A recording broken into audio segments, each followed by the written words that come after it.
ধুবুৰীৰ ৰাইজক এটাই মোৰ মেছেজ যে চৰকাৰ আপোনালোকৰ লগত আছে, কিন্তু সকলোৱে নিয়ম নীতি আইন কানুন মানি চলক। এতিয়া যেনেকে ধুবুৰী টাউনত বহুত হোটেলত গৰু মাংস বিক্ৰী হয়, আইনে এলাও নকৰে।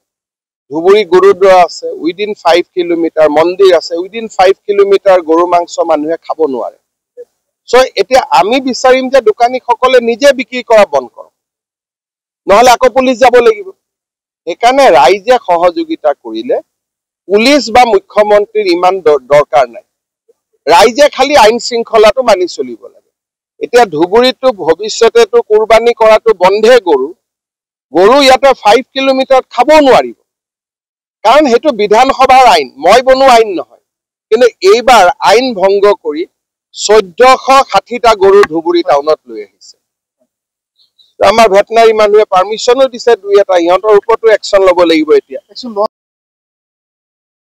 এইটো চবেই জানে, এইটোৰ ওপৰত চৰ্চা হৈছে, এছেম্বলিত ডিবেট হৈছে।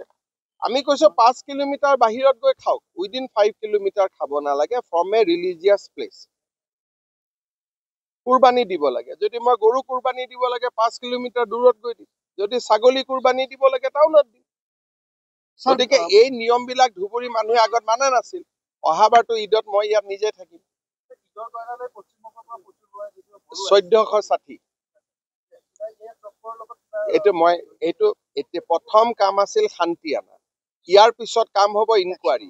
এতিয়া কেনেকে গৰুখিনি আহিলে পশ্চিমবংগৰ পৰা, কোন জড়িত হৈ আছে, কোনে অনুমতি দিলে, সেইটো নেক্সট ফেজত আহিব।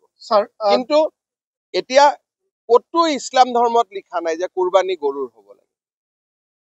গতিকে যিসকল প্ৰকৃত ইছলাম ধৰ্ম বিশ্বাস কৰে তেওঁলোকে হিন্দু জাগাত কেতিয়াও গৰু কুৰবানী নিদিয়ে য'ত হিন্দু মানুহ আছে।